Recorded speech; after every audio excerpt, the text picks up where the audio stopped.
الشفاعات وهذا مطلبي يا نبي. Bismillahirrahmanirrahim. Assalamualaikum warahmatullahi wabarakatuh.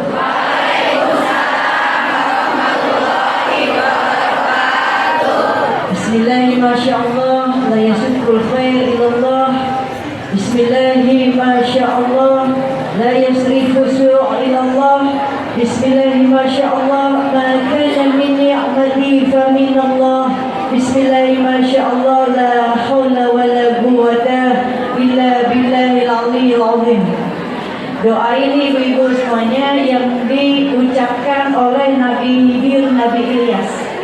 Saat beliau bertemu dan berpisah di Mina, beliau membaca doa ini. Dan jika doa ini kita baca pagi dan sore, Allah jauhkan kita dari yang namanya keburukan yang datang dari jin dan manusia. Bismillahirrahmanirrahim, la yasriqul khair ilallah.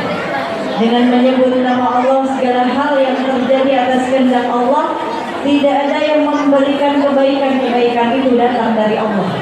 Bismillahirrahmanirrahim, la yasrifu su' ilallah. Dengan menyebut nama Allah, segala hal yang terjadi atas kehendak Allah, la yasrifu su' ilallah. Tidak ada yang bisa menyingkirkan keburukan kecuali Allah. Bismillahirrahmanirrahim, ma kana min ni'mati fa min Allah. Dengan menyebut nama Allah, segala hal yang terjadi atas kehendak Allah, segala nikmat itu datang dari Allah. Subhanallah adada ma balagha fis sama, subhanallah adada ma balagha fil ard, subhanallah adada ma baina dzalik, subhanallah adada ma huwa khaliq. Alhamdulillah adada ma balagha fis sama, alhamdulillah adada ma balagha fil ard, alhamdulillah adada ma baina dzalik, alhamdulillah adada ma huwa khaliq. Allahu akbar adada ma balagha fis sama, Allahu akbar adada ma balagha fil ard, Allahu akbar adada ma baina dzalik, Allahu akbar adada ma huwa khaliq. La ilaha illallah adada ma balagha fis sama, la ilaha illallah adada ma balagha fil ard, la ilaha illallah adada ma baina dzalik, la ilaha illallah adada ma huwa khaliq. La haula wa la quwwata illa billahil aliyyil azim.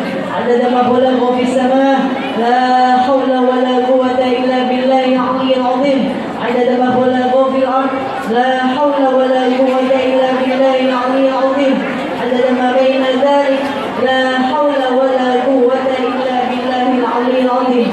Adada ma huwa khaliq, la ilaha illallah wahdahu la syarika lah, lahul mulku wa lahul hamdu yuhyi wa yumiitu wa huwa ala kulli syai'in qadir. Adada kulli dara al-famar walhamdulillah. Alhamdulillahirabbil alamin wa bihi nasta'in ala umuri dunya waddin. Wassalatu wassalamu ala asyrafil anbiya'i wal mursalin sayyidina wa maulana Muhammadin sallallahu alaihi wa ala alihi wa sahbihi ajma'in. Rabbi shrah li sadri wa yassir li amri wa yaquddan min lisani yafqahu qawli. Amma ba'd. Yang saya hormati para asatidzah, para ustazah, para kiai, para ulama yang tidak saya sebutkan namanya satu persatu, segenap pengurus dan jamaah semua yang hadir di sini tidak mengurangi rasa hormat saya, rasa takdim saya. Semoga Allah ridhoi, Allah rahmati kita semua. Alhamdulillah, nikmat dari Allah. Allah masih kumpulkan kita semua dalam perkumpulan yang baik. Bapak paling ganteng sendiri di sini. Apa sebelah sono? Ya udah. Saya grogi nggak bisa ngomong. Jangan lagi.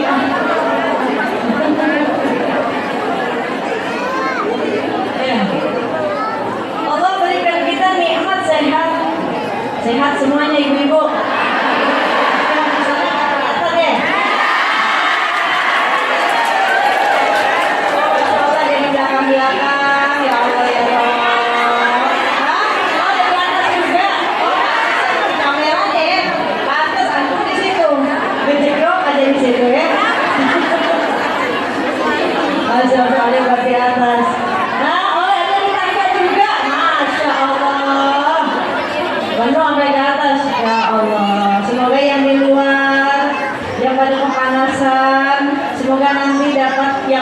kapan di surga nih?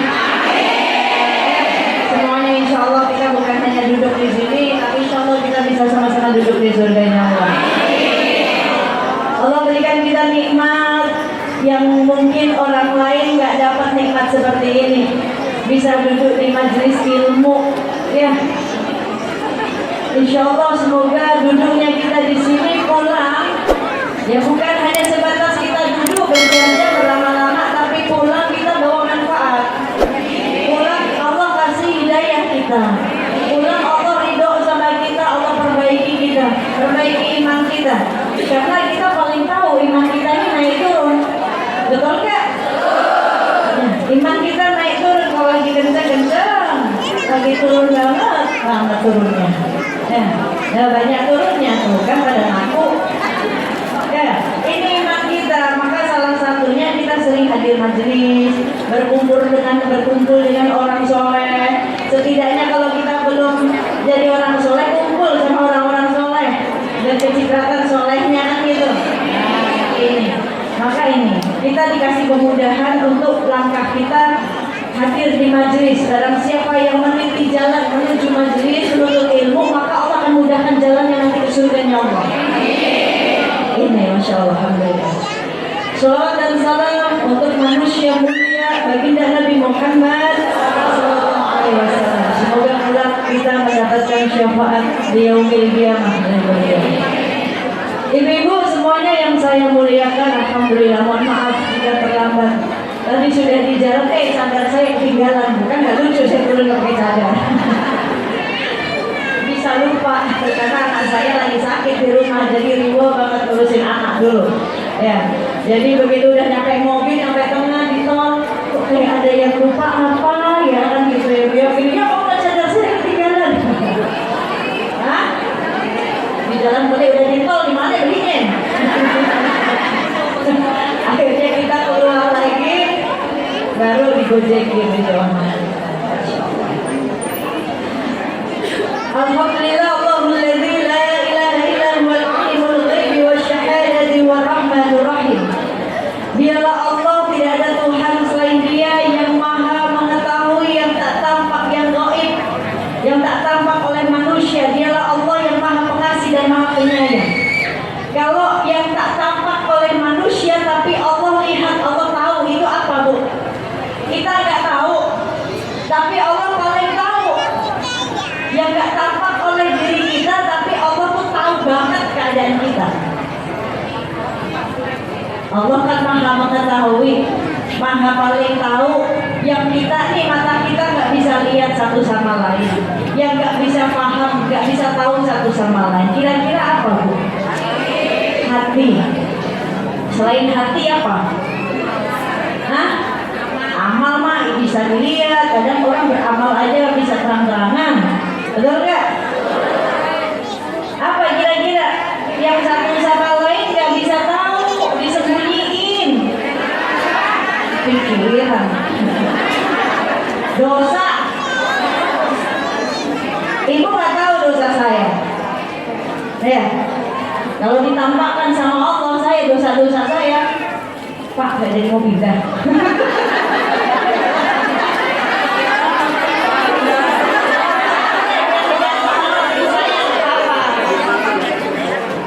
Siap.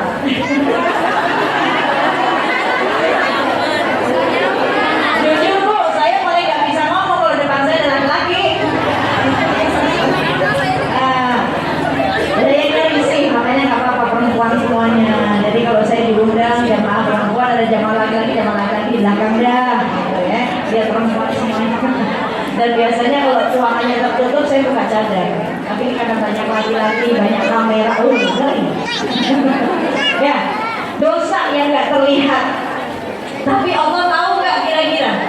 Allah tahu dosa kita, tapi kita satu sama lain nggak ada yang tahu dosa masing-masing. Ibu, apalagi saya yang ngomong di sini, yang miskin ilmu, ya dosanya paling banyak. Ini dosanya ditutupi sama Allah, aib kita ditutupi sama Allah. Ini kalau seandainya nih, Bu, dosa kita dari setiap anggota tubuh kita, di saat kita bermaksiat, berbuat dosa, lalu Allah keluarkan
Saya lihat ini. Nih, yang keluar nih kotak ajaib, ya, kotak ini yang bisa menyelamatkan kita di akhirat. Dan ini diperuntukkan kotak ini untuk saudara-saudara muslim kita di Palestina yang sedang membutuhkan, yang dalam penjajahan gak kelar-kelar, rumah mereka hancur, ya, ayah mereka, suami mereka jihad untuk menjaga kota Palestina, Masjidil Aqsa. Yuk sama-sama tuh edarin, ya. Kebayang gak seandainya dosa-dosa itu mengeluarkan bau, maka gak ada yang satu sama lain saling berdekatan. Ini yang tak terlihat tapi Allah tahu adalah dosa. Jadi sibuk saja kita dengan dosa kita, gak usah sibuk dengan dosa orang lain, Bu. Gak usah nilai dosa orang lain, jangan benci orangnya, tapi benci dengan apa yang dia perbuat baru boleh. Tapi untuk benci orangnya gak boleh. Allah saja gak benci hambanya. Kita maksiat pagi ini sampai malam hari, Allah bentangkan tangannya, nunggu siapa hambanya yang mau bertobat, ya.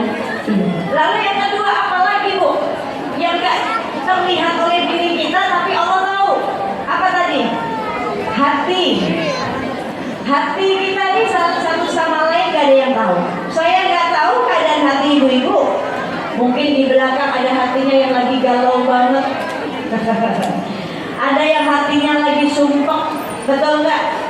Tapi ada yang lagi hatinya walaupun dikasih ujian, hatinya damai-damai aja, hatinya tenang-tenang aja. Gak ada yang tahu keadaan hati kita satu sama lain, tapi Allah tahu keadaan hati kita. Dan hati dekat sekali dengan jari-jarinya Allah untuk dibolak-balikan. Maka Rasulullah sering membaca doa, ya mughallibal qulub, bahkan sahabat bertanya, ya Rasulullah, engkau sering sekali membaca doa ini, apakah engkau takut ya Rasulullah? Maka Rasul menjawab, bagaimana mungkin kita merasa nyaman dengan hati kita, sedangkan jari-jari Allah dekat sekali untuk membolak-balikan hati kita. Nah, maka ini pentingnya hati ini, Bu, ya. Dalam hadis dikatakan bahwa Allah mempunyai wadah. Allah mempunyai wadah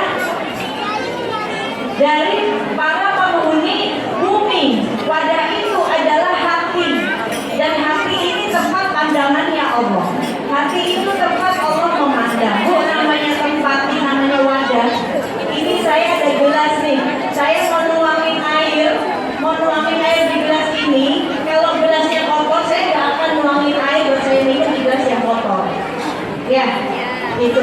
Begitu juga Allah saat memberikan nur, memberikan cahaya di hati kita, mau kasih hidayah kita, Allah lihat dulu nih hati kita. Nih hatinya nih ada dengki nggak sama orang? Nih hatinya nih ada sombong nggak? Nih hatinya nih ada benci nggak? Ini hatinya bisa maafin nggak? Ada dendam nggak? Ini hati. Bu, ini penyakit hati kalau ada dengki, sombong, benci, nggak bisa maafin orang, dendam. Bu, istilahnya udah stadium 4. Udah akut banget penyakitnya. Kalau udah stadium 4, dokter udah nyerah ke tangan. Udah innalillahi nih. Ya, kalau kita punya sakit, badan kita sakit kepala, kita nggak nyaman setiap hari sakit kepala. Kita ikhtiar minum obat, nggak sembuh juga kita datang ke dokter. Dokter, saya sakit kepala setiap hari, tolong obatin dong, tolong dicek dong, dikasih obat sama dokter, ikhtiar. Kalau belum sembuh juga, Allah belum sembuhin, Bu, paling juga keputus dengan dunia, yaitu mati. Tetapi kalau batin kita yang sakit, Bu, stadium 4, dengki, sombong, benci, nggak bisa maafin orang, emang enak, Bu, bawa istilahnya bawa luka yang udah lukanya udah numpuk banget. Emang nyaman hidup seperti itu? Bagaimana kita bisa ibadah kita bisa sampai ke Allah, sedangkan Allah menerima ibadah yang hatinya selamat dari dengki sama orang, benci, dendam. Nih hatinya, supaya ibadah kita bisa sampai ke Allah. Ya, maka yuk berusaha untuk bersihin hati. Banyak-banyak kita zikir, banyak-banyak kita ingat Allah. Kalau kita ingat Allah, Allah akan ingat kita. Subhanallah. Alhamdulillah. Wa la ilaha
Ibu? Surat Al-Mulk ayat 2. Bahwa kita semua di dunia sedang gak baik-baik saja. Kita semua sedang dinilai sama Allah. Maka buat apa kita nilai orang lain kalau kita juga sedang dinilai sama Allah, betul? Ya. Kita lagi dinilai semua nih, siapa yang paling pantas nanti masuk ke surganya Allah. Dia peluangkum ayyukum ahsanu amalan wa huwal azizul ghafur. Siapa yang paling baik amalannya. Maka kita di dunia ini dikasih sama Allah kesempatan di dunia yang kesempatannya cuma ada sekali doang. Kalau ibu-ibu sering dengar kalau ada kesempatan ambil, karena kesempatan gak datang 2 kali, betul gak? Di dunia kesempatan kita cuma sekali, Bu. Kalau udah mati selesai. Hari ini kita tinggal di dunia nyata, akhirat cerita. Tar aja deh. Pakai jilbabnya nanti aja, kalau udah nikah udah punya suami, belum sempat nikah udah mati. Ya, ntar aja deh sedekahnya. Ntar aja deh, apalagi baca Qurannya, ntar aja lah sholatnya. Segala-segalanya dientar-entarin, Bu. Mati gak nunggu ntar-ntar. Mati gak nunggu tua dulu, enggak, yang muda mati. Mati gak nunggu sakit dulu, yang sehat mati. Suami saya 40 tahun, Bu, masih sehat, masih muda, mati. Tapi dampaknya iya, orang. Bu, katakan suami ibu. Mari katakan suami ibu lah, gimana sih? Gak boleh banding-bandingin. Gak boleh banding-bandingin, kan suami ibu marah. Allah. Masih sehat, masih muda, mati. Siapa yang bisa menjamin kita panjang umur? Ada yang bisa jamin? Ada yang bisa jamin kita panjang umur? Mati ini. Allah.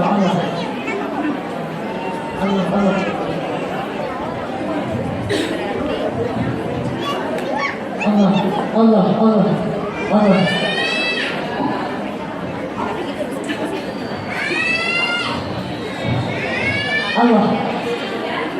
Jadi Allah berikan kesempatan kita di dunia ini, Bu, untuk beramal soleh. Orang yang cerdas, ya, kata Umar bin Khattab, orang yang cerdas, orang yang mengumpulkan bekal untuk kehidupan setelah kematiannya. Kalau kita udah mati, selesai gitu, Bu. Enggak. Ada perjalanan yang sangat panjang, Bu, yang harus ditempuh. Siksa kubur setiap hari ada.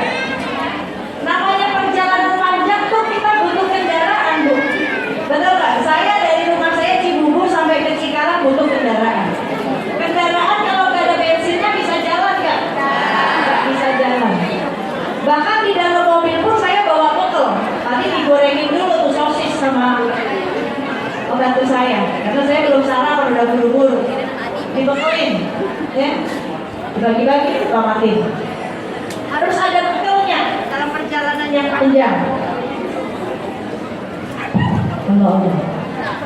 Harus bawa bekal, Bu. Perjalanannya panjang ke Cikarang, belum macetnya di tol. Ya. Nah, kendaraan kita di dunia itu adalah tubuh kita, Ibu. Ini kita dititipi sama Allah. Maka kita kendaraan kita pakai dengan baik, kendaraan kita pakai dengan ke jalur taat, buat melihat Quran, buat menatap orang itu dengan kasih sayang, jangan kebencian, jangan buruk sangka. Lisan kita nih, mulut kita, lisan kita, kendaraan kita, telinga kita, kendaraan kita pakai dengan baik buat dengerin hal-hal yang manfaat, nasihat agama, jangan dengerin aib orang. Saya gak ngegibah kok, Umi, cuma saya dengerin doang, nanggung-nanggung dosanya sama. Oh, doanya, Bu.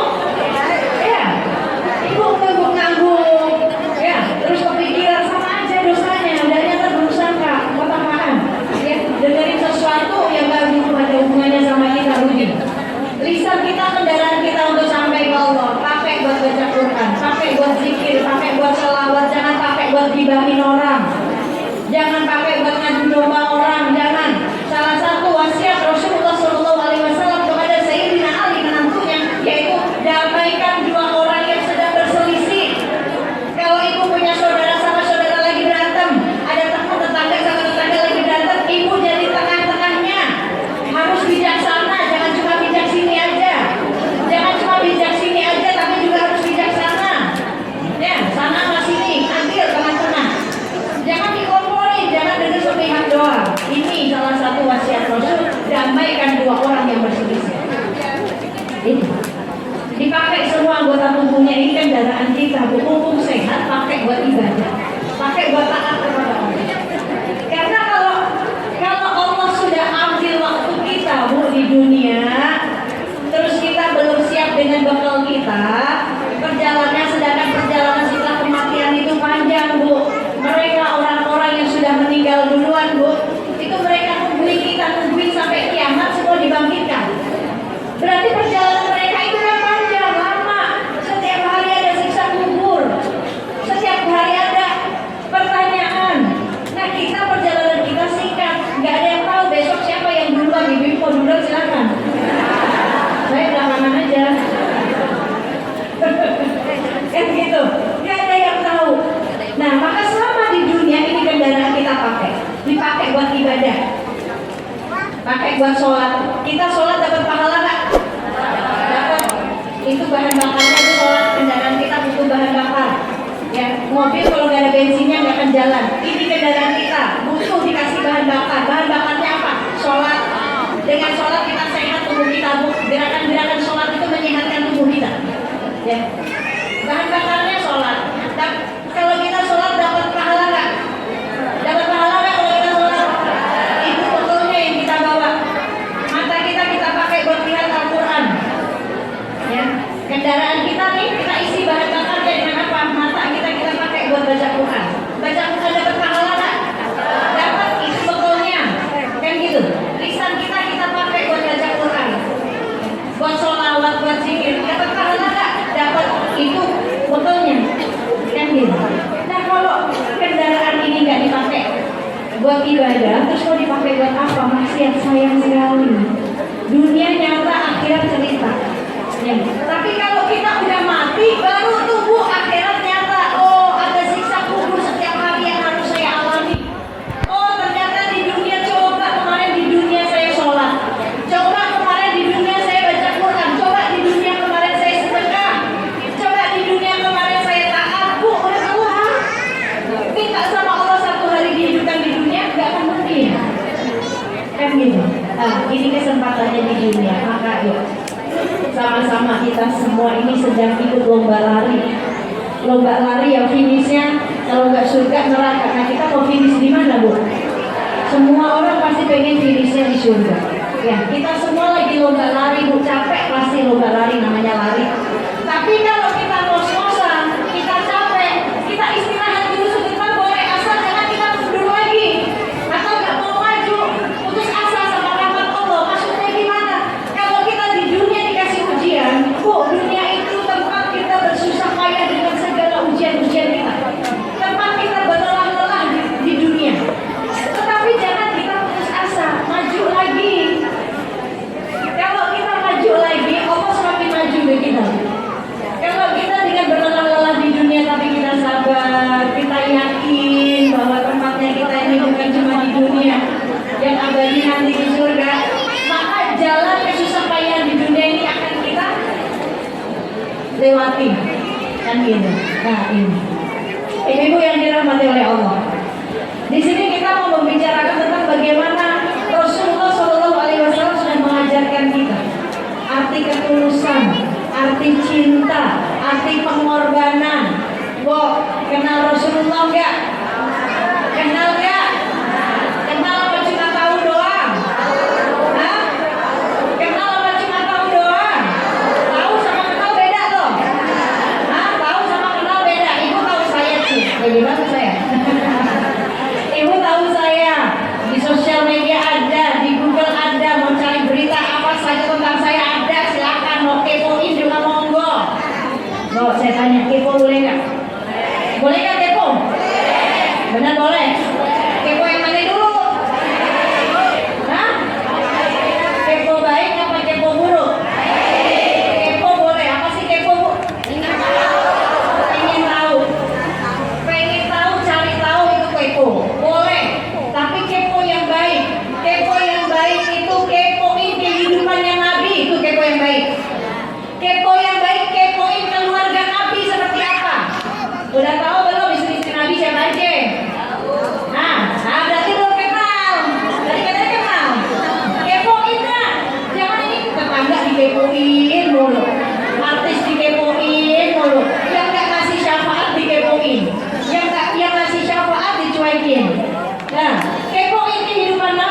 Yang dikepoin udah tidur sampai ngimpi, dia kepoin boro-boro ngimpi tidur juga belum.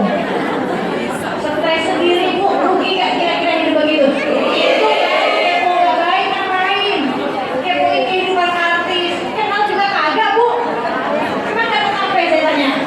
Artisnya juga belum dijamin masuk surga. Ya kan gitu, kitanya juga belum. Kepoin tuh yang bisa nyelamatin kita ke surga baginda Nabi Muhammad SAW. Ini kenal, baru kenal, jangan cuma sebatas tahu. Kalau kita cuma tahu pun gak akan ada cinta. Gak akan ada cinta. Oh saya tahu dia udah piknik. Oh dia begini, cuma tahu, tapi gak kenal, gak akan ada sayang. Tak kenal maka kan gitu. Kan Nabi juga gitu. Kalau cuma tahu Nabi doang, tapi gak kenal sama Nabi, bagaimana ada cinta di hati kita? Kan ini. Ya, kenalin Nabi. Bagaimana cara kenalin ya Allah? Bagaimana Nabi itu berkorban banget buat kita? Gak cuma hartanya bu, gak cuma hartanya dikorbankan, nyawa, pikirnya, diamnya Nabi mikirin kita coba. Ya. Nabi berusaha banget kepengen semua umatnya masuk surga. Ini saya ceritain, diriwayatkan bu, suatu hari malaikat Jibril mendatangi rumah Rasulullah SAW.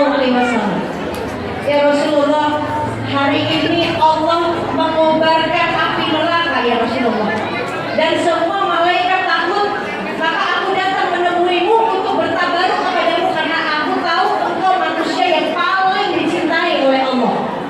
Bahkan Allah menciptakan langit dan bumi itu karena baginda Nabi Muhammad SAW. Kalau bukan karena yang namanya seorang Muhammad, Allah tidak akan menciptakan langit beserta isinya, bumi beserta isinya. Karena baginda Nabi Muhammad akan dijadikan kekasih Allah. Maka saat itu Rasulullah bertanya, ya Jibril, ceritakan kepadaku bagaimana keadaan neraka tersebut. Maka malaikat Jibril menceritakan neraka itu terdiri dari 7 golongan, 7 tingkatan, 7 lubang, satu lubang dengan lubang lainnya jaraknya 70 tahun. Tingkatan pertama untuk orang-orang munafik. Ada di sini orang munafik. Masya Allah di sini ibu-ibu yang solehah semua. Ibu-ibu yang taat sama suaminya. Ibu-ibu yang gak pernah melototin suaminya.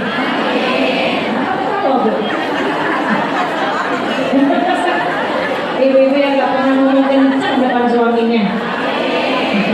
Ya, ibu-ibu yang gak pernah ngambil duit di dompet suaminya kalau suaminya lagi. Tuh, pada ketawa semuanya kan, berarti udah ketawa nih. Ini yang pada pengalaman kalau suaminya lagi kamar mandi pada ngambilin duit nih. Tadi suami saya pelit banget Umi. Ya, hati bu jadi curut kok. Kepalanya jadi curut lah. Bu, pengalaman saya soalnya. Saya tuh hobi banget ngambilin duitnya Ucai kalau dia lagi kamar mandi. Ya bu, habis kan rumah saya komplek bu. Rumah saya di dalam komplek yang gede-gede. Jarang banget tukang sayur masuk situ. Kalau mau ke pasar jauh banget kan gitu. Nah saya setiap hari harus masak disuruh Ucai. Gak boleh saya beli di luar. Nah kalau tukang sayur lagi datang, saya lagi gak punya duit, laki lagi kamar mandi, aja dompetnya. Ambil dulu deh. Ceritanya ibu nih, diambil deh ceritanya. Bisa ada tukang sayur kan, takut sayurnya pergi ambil. Udah tuh. Nah Ucai tipe orang yang bentar-bentar nih, bentar ya gitu ya. Jadi keluar kamar mandi udah harus disiapin semua, kaos dalamnya, celana dalamnya, kaos kakinya, semua udah harus komplit. Jadi udah selesai, udah disiapin. Udah itu pas aku berangkat berangkat selamat tuh di jalan, ingat tuh bu, dia tuh ngecekin dompet tuh pas itu. Sampai di jalan yang berbunyinya, nih ambil duit Abi ya. Iya Abi. Habis tadi kan Abi masih di kamar mandi. Jangan dibiasain, tadi dicurut loh kepalanya. Habis tadi ada tukang sayur nungguin Abi ke kamar mandi kan lama. Uji tuh kalau di kamar mandi lama soalnya bu. Berendam dulu udah kayak cewek banget. Kalah bininya, beneran. Kalau mau mandi tuh ada betak tuh harus disediain nih, sediain air hangat nih. Betaknya dikasih sabun, kasih busa-busa. Aduh, cantik banget. Jadi bininya kalah, beneran. Itu dia banget lama banget di kamar mandi. Padahal kamar mandi udah lama-lama ya bu. Jadi kan daripada nungguin dia lama tukang sayurnya pergi, saya ambil dulu duitnya. curug. Oh iya dia maafin gitu. Jangan ya. Mau kayak suaminya kali juga udah tungguin dulu. Gini. Bagaimana tadi itu Pak saya ceritanya? Hah? Oh iya malaikat Jibril. Yang pertama buat orang-orang munafik. Golongan kedua, lubang kedua untuk orang-orang penyembah berhala. Golongan ketiga untuk orang-orang kafir sampai tingkatan ke-6, sampai tingkatan ke-7 malaikat Jibril terdiam, Bu. Tidak mau meneruskan. Rasulullah bertanya, "Ya Jibril, engkau belum sampai ke tingkatan ke-7. Kenapa engkau terdiam? Lanjutkan ceritamu ya Jibril, aku ingin tahu untuk siapa neraka ke-7 itu." Jibril menundukkan kepalanya. Lalu Jibril mengatakan, "Ya Rasulullah, maafkan aku. Neraka ke-7 Allah ciptakan untuk umatmu yang berbuat dosa tapi dia tidak bertobat kepada Allah." Seketika itu Rasulullah pingsan dulu. Rasul pingsan dan malaikat Jibril mengangkat tubuh Rasul dan letakkan di pangkuan malaikat Jibril. Lalu Rasulullah terbangun menangis. Selama 3 hari setelah mendengar bahwa Allah ciptakan neraka ke-7 untuk umatnya, Rasul 3 hari gak mau makan, Bu. Rasul 3 hari gak mau makan demi kita, Bu. Rasul berdiam diri ibadah, Rasul habiskan waktu ibadah menangis. Ya. Sahabat Sayyidina Abu Bakar Siddiq yang 3 hari tidak melihat Rasul. Sayyidina Abu Bakar Siddiq mendatangi rumah Rasul. "Assalamualaikum ya Rasulullah, bolehkah aku masuk? Sudah 3 hari kau tidak keluar. Kami rindu." Rasul diam. Tidak ada jawaban. Hingga Sayyidina Abu Bakar Siddiq pulang, di jalan bertemu dengan Umar, Sayyidina Umar. Sayyidina Umar bertanya, "Wahai Abu Bakar, kenapa kau menangis?" Lalu diceritakan bahwa Rasul sudah 3 hari tidak keluar rumah. Sayyidina Umar datang menemui Rasulullah. "Assalamualaikum ya Rasulullah, bolehkah aku masuk? Melalui pintu mana supaya aku bisa melihat muka ya Rasulullah?" Rasul diam. Sayyidina Umar pulang, di jalan bertemu Salman Al-Farisi. Lalu menceritakan, Salman bertanya, "Kenapa kau menangis?" Diceritakan bahwa Rasul sudah 3 hari tidak keluar rumah. Maka Salman pun sama mengikuti apa yang sahabatnya itu kerjakan. Sampai Salman pun Rasul tak mau membukakan pintu. Hingga Salman Al-Farisi mendatangi rumah putri tercinta Rasulullah, yaitu Sayyidah Fatimah Zahra, mengatakan bahwa ayahnya sudah 3 hari tidak keluar rumah. Maka Fatimah buru-buru segera datang ke rumah Rasulullah, rumah ayahnya. "Assalamualaikum ayahku, ya Rasulullah, bolehkah aku masuk?" Begitu mendengar suara putrinya, Rasul buru-buru membukakan pintunya. Karena Fatimah adalah putri tercinta Rasul. Bahkan kalau Rasul rindu wanginya surga, Rasul cium kening putrinya. Karena Sayyidah Fatimah itu adalah penghulunya wanita di surga.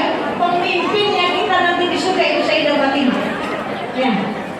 Maka begitu dibukakan pintu, Fatimah menangis melihat keadaan ayahnya yang kurus, yang pucat. "Wahai ayahku ya Rasulullah, apa yang kau lakukan? Apa yang terjadi hingga kau 3 hari tidak keluar rumah? Kau tidak makan ya ayahku?" Apa jawab Rasulullah? "Ya Fatimah putriku, bagaimana aku bisa makan sedangkan Allah ciptakan neraka ke-7 untuk umatku ya Fatimah?" Menangis. Nih, ini cintanya Rasul buat kita. Rasul tuh kepengen kita semua umatnya masuk, semuanya masuk surga. Itu yang Rasul mauin. Bahkan di arsy Allah, Bu, di arsy Allah ada mimbar, 2 mimbar, mimbar kanan dan mimbar kiri. Mimbar kanan arah menuju jalan menuju ke surga, dan mimbar di kiri jalan menuju neraka. Mimbar di kanan yang berdiri Nabi Ibrahim alaihissalam. Mimbar ke kiri, mimbar yang di kiri yang jalan menuju neraka, Rasulullah berdiri di situ. Sahabat bertanya, "Ya Rasulullah, kenapa engkau berdiri di mimbar sebelah kiri? Bukankah kedudukanmu lebih tinggi dari Nabi Ibrahim?" Apa jawab Rasul? "Aku berdiri di mimbar sebelah kiri supaya aku bisa melihat di saat ada umatku yang masuk ke dalam neraka, aku bisa menolong dia." Wah, Allahumma sholli ala sayyidina Muhammad. Ini cintanya Rasul kepada kita. Gak cuma sampai di sini, Bu. Nanti nih, Bu, di yaumil mahsyar, kita di yaumil mahsyar kan dibangkitkan di semuanya ya dalam keadaan telanjang. Dibangkitkan semuanya, baik laki-laki baik perempuan, semua dibangkitkan dalam keadaan telanjang satu sama lain. Di yaumil mahsyar semuanya nafsi-nafsi. Seorang istri lari dari suaminya, dia udah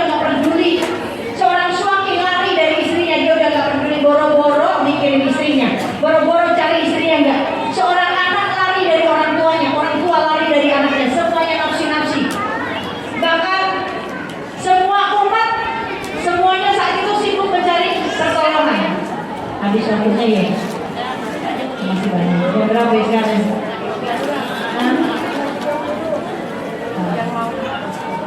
Ini infaknya tadi. Dapat berapa ini? 8 juta. Tadi infak yang keliling yang buat saudara-saudara di Palestina dapat 8.325. Aduh,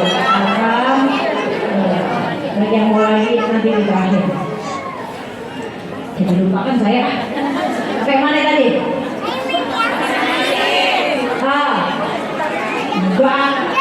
Yaumil Mahsyar. Ya, semua orang nafsi-nafsi. Suami lari dari istrinya, istri lari dari suaminya, orang tua lari dari anaknya, anak lari dari orang tuanya. Bahkan keadaan Yaumil Mahsyar saat itu pun setinggal matahari ada di atas kepala kita, panas luar biasa. Ada seorang wanita yang melahirkan di situ, anak yang dia lahirkan dia jadikan pijakan kakinya. Itu keadaan Yaumil Mahsyar, semuanya nafsi-nafsi. Nabi Isa datang mengatakan, ya Rabbi nafsi-nafsi. Umatku ini hambamu ya Allah, diserahkan umatnya ini kepada Allah karena hamba Allah. Nggak peduli bu, ya datang menemui Nabi Musa, ya Nabi Musa tolongin aku nggak bisa menolongmu, bahkan aku pun nggak bisa minta pertolongan kepada Allah karena Allah sudah menolongku waktu di dunia saat aku dikejar-kejar oleh Fir'aun. Maka siapa yang bisa menolong ini semua di Yaumil Mahsyar? Saat itu Rasul sujud di hadapan Allah, bangun sujud lagi hingga Allah mengatakan, ya Muhammad untuk apa kau ibadah? Udah kan ibadah, bangun jangan sujud. Apa jawab Rasul?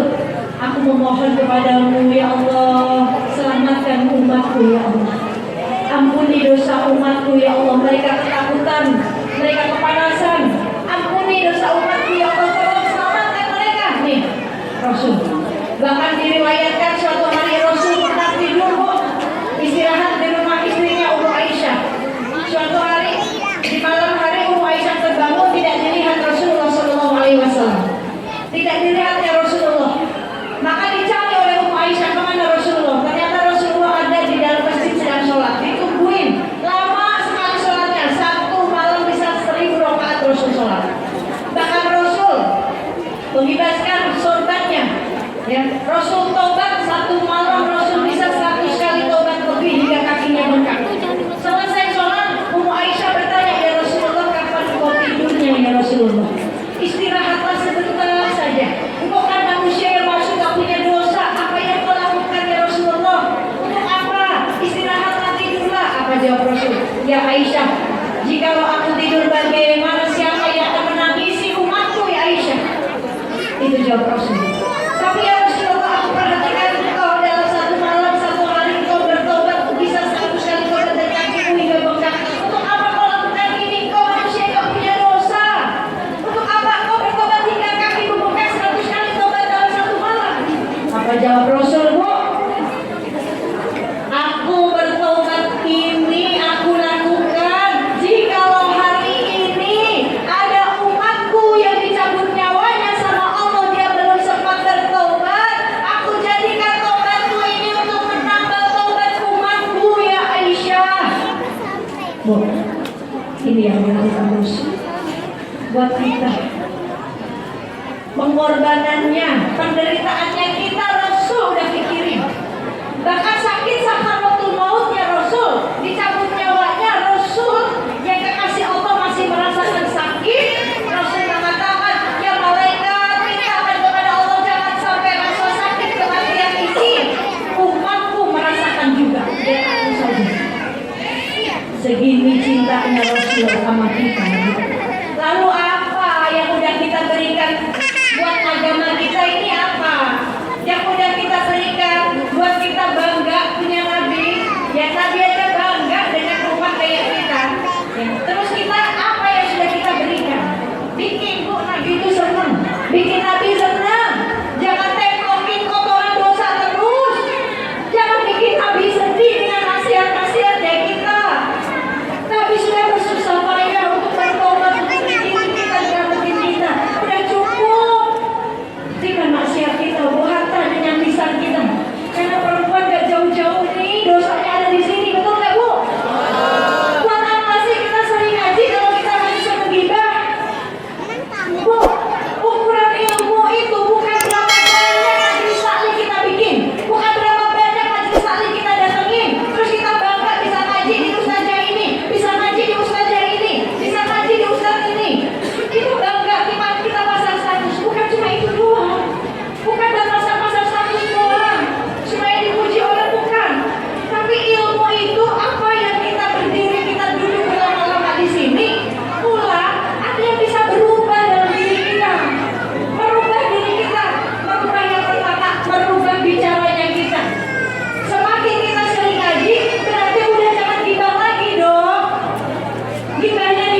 Di masjid apa nih?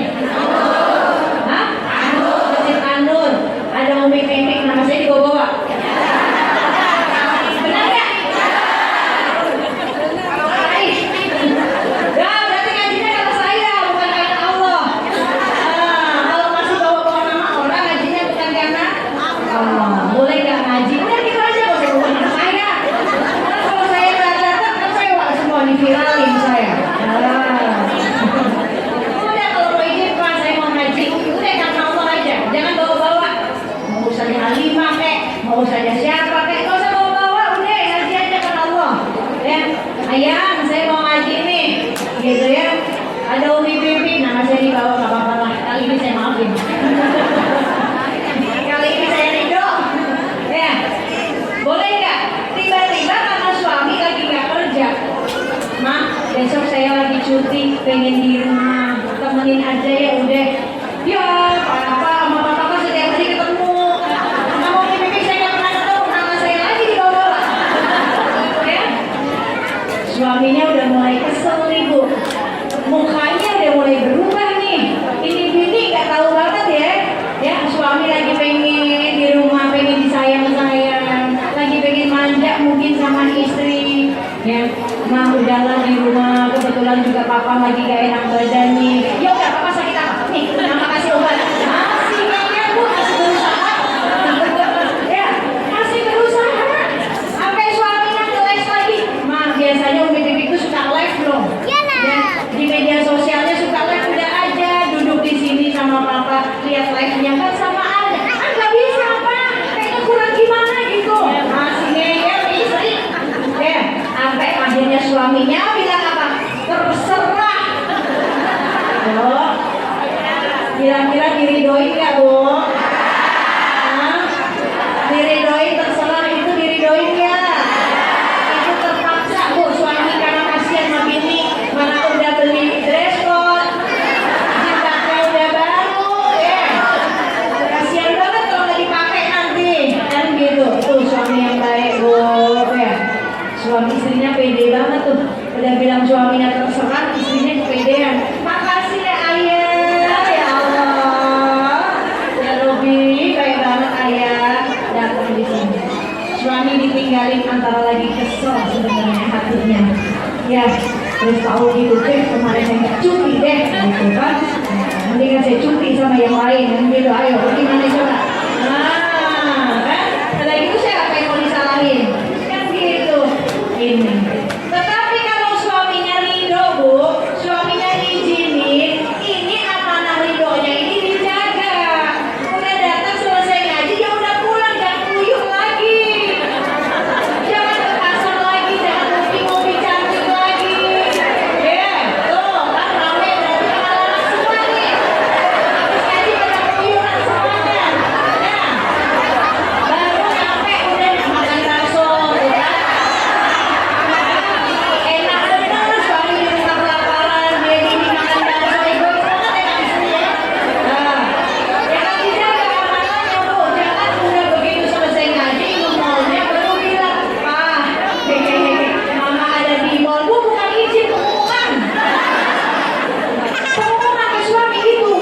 Kata suami emang bener-bener ini gue nih ya, udah diizinin, dia masih ke mall juga, gitu kan gitu. Ini dijaga, ridhonya suami itu dijaga. Ya apalagi sekarang wanita itu sumber fitnah. Ya, harus mampu merubah bicara lemah lembut dengan suami. Semakin ngaji makin soleha, makin tua makin taat, bukan makin tua makin bahagia. Makin tua makin taat. Ya, ini. Terus kalau udah taat pasti bahagia insya Allah. Kalau bahagia belum tentu ada taat di situ. Orang maksiat bahagia-bahagia aja, tapi gak ada taatan. Tapi kalau semakin tua kita semakin taat, insya Allah di situ ada kebahagiaan. Dan itu ada berkah. Yang pertama merubah bicara kita. Kalau kita udah sering ngaji. Yang kedua merubah pakaian kita Bu. Maksudnya gimana Umi? Makin ngaji harus mampu merubah pakaian kita. Apakah harus seperti saya? Enggak. Cadar saya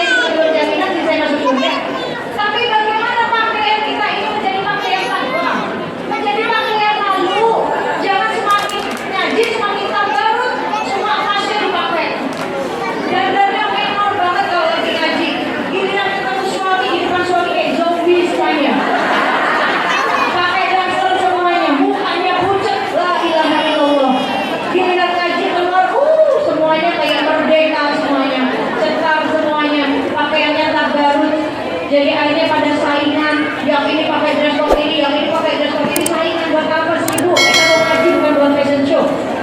Kita mau ngaji bukan buat fashion show. Ya, udah aku sama dress code musikin suami. Bikin kembali penuh banget. Nah, mau ngambil yang biru ya putih jatuh, yang biru yang hitam jatuh, yang putih jatuh, saking lumpuhnya. Bu, hati-hati hisapnya loh. Ini saya ngomong begini karena saya pengalaman dulu. Ini saya sering pikir ya. Ya, tapi jangan bilang-bilang. Dulu saya punya pengajian, Bu, 2007 udah punya pengajian. Udah buka majelis taklim. Nama majelis taklimnya taklim UJ dulu. Karena yang ada UJ langsung. Saya bagian jadi undangan. Setiap undangan saya tulis dress code-nya warna pink. Besok undangan ngaji lagi dress code-nya warna biru.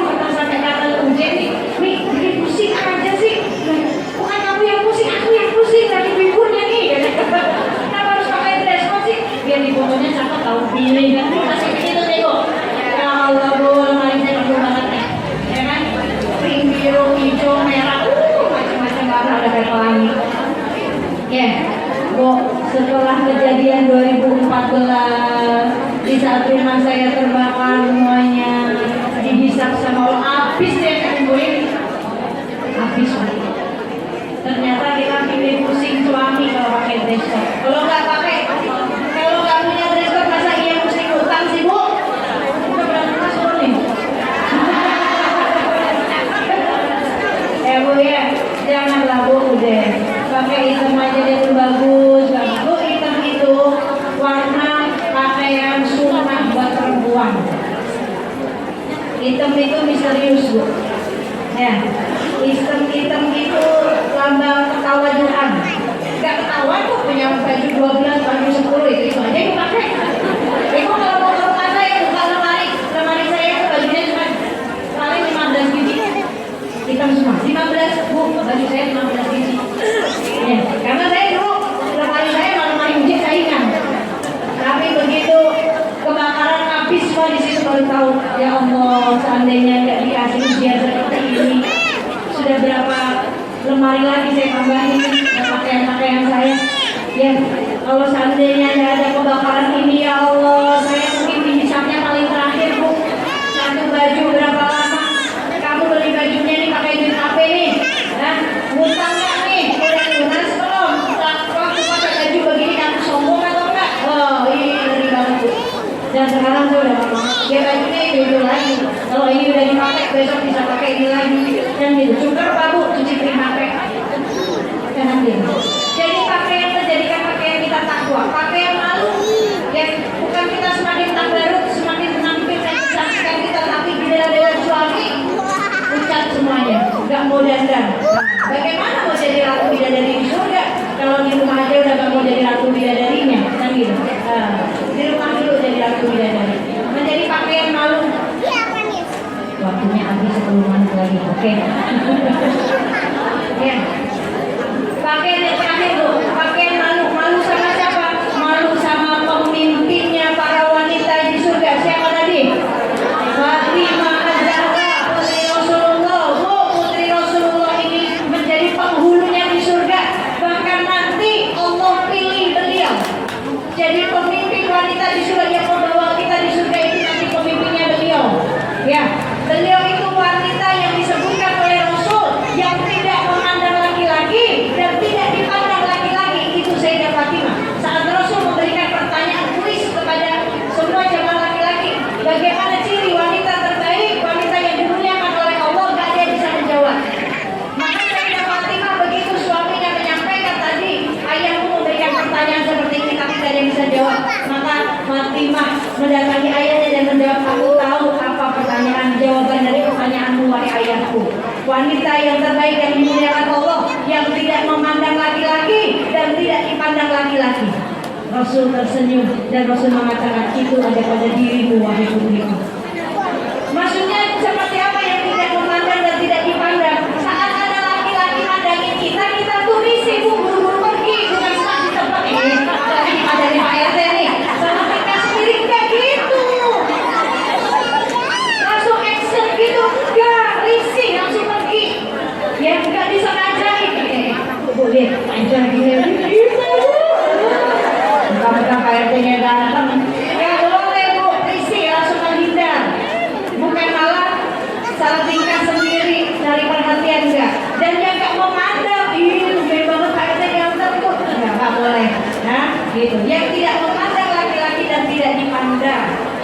dia punya rasa malu. Itu Sayyidah Fatimah. Bahkan Bu, suatu hari dikisahkan sang Rasulullah berdakwah di hadapan para jamaah semuanya, para jamaah laki-laki. Ya, saat itu Rasul menangis. Rasul teringat satu ayat Allah di mana semua umatnya nanti, semua manusia akan berjalan di atas api jahanam. Rasul menangis di situ, Bu. Dan tangisannya tidak ada yang bisa menghentikan tangisan Rasul. Di saat Rasul berceramah, lalu Rasul ingat bahwa semua manusia akan berjalan di atas api jahanam masing-masing. Rasul menangis di situ. Apakah nanti ini termasuk umatku? Rasul menangis. Hingga sahabatnya nggak bisa menghentikan tangisan Rasul. Ya, Abu Bakar, Umar nggak bisa. Hingga menantunya Sayyidina Ali memanggil putri tercintanya, wahai istriku Fatimah, ayahmu sedang menangis, hanya engkau yang bisa menghentikan tangisan ayahmu. Maka Fatimah buru-buru mendatangi Rasul saat itu berada di masjid. Begitu Sayyidah Fatimah masuk, seluruh pandangan laki-laki yang berada di situ semua tertuju kepada putri tercinta Rasul ini. Begitu Sayyidah Fatimah masuk di dalam masjid tersebut, semua laki-laki bertakbir, Allahu Akbar, sambil ikut-ikutan menangis. Pertanyaannya, apa yang membuat para laki-laki ini begitu melihat putri Rasulullah itu mereka semua bertakbir? Apa? Apakah melihat, oh cantik sekali ya putri Rasulullah? Tidak. Fatimah tersembunyi, wajahnya tak terlihat, matanya aja nggak kelihatan, Bu. Kalau pengen lihat di pakaiannya Sayyidah Fatimah begini.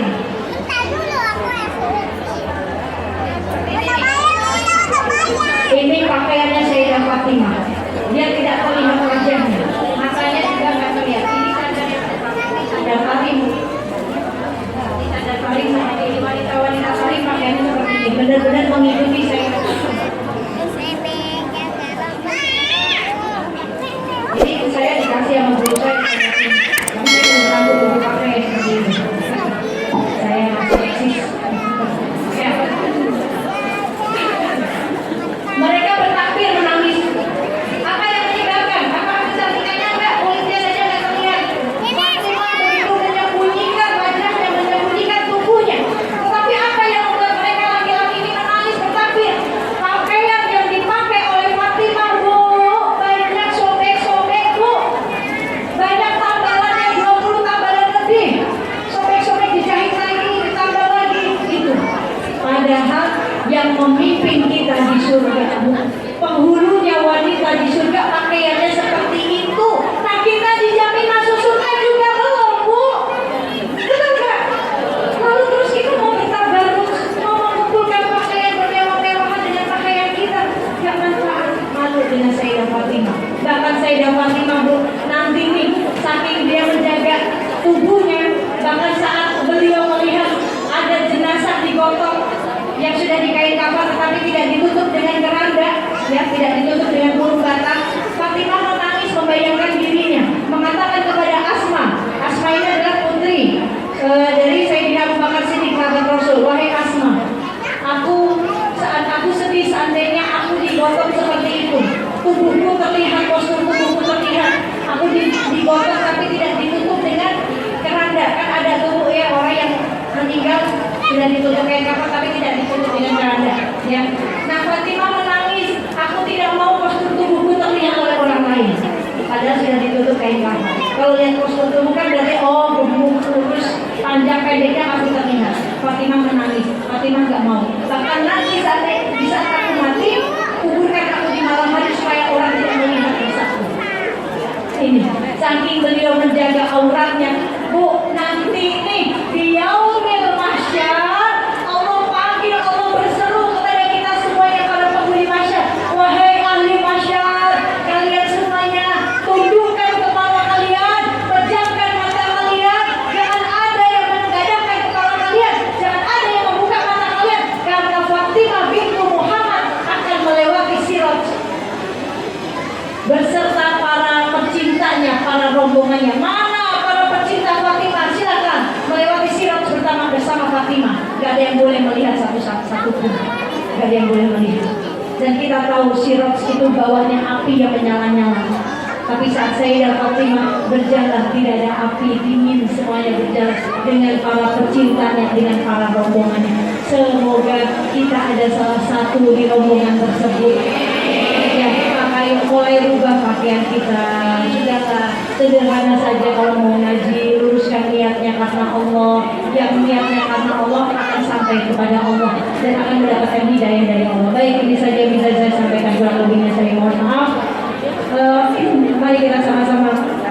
kita baca, kita doa untuk diri kita khususnya, semoga Allah berikan petunjuk untuk diri kita. Allah tidak condongkan hati kita dalam kesesatan setelah Allah berikan hidayah kepada kita. Allah jaga hati-hati kita, Allah jaga rumah tangga, Allah jaga keluarga,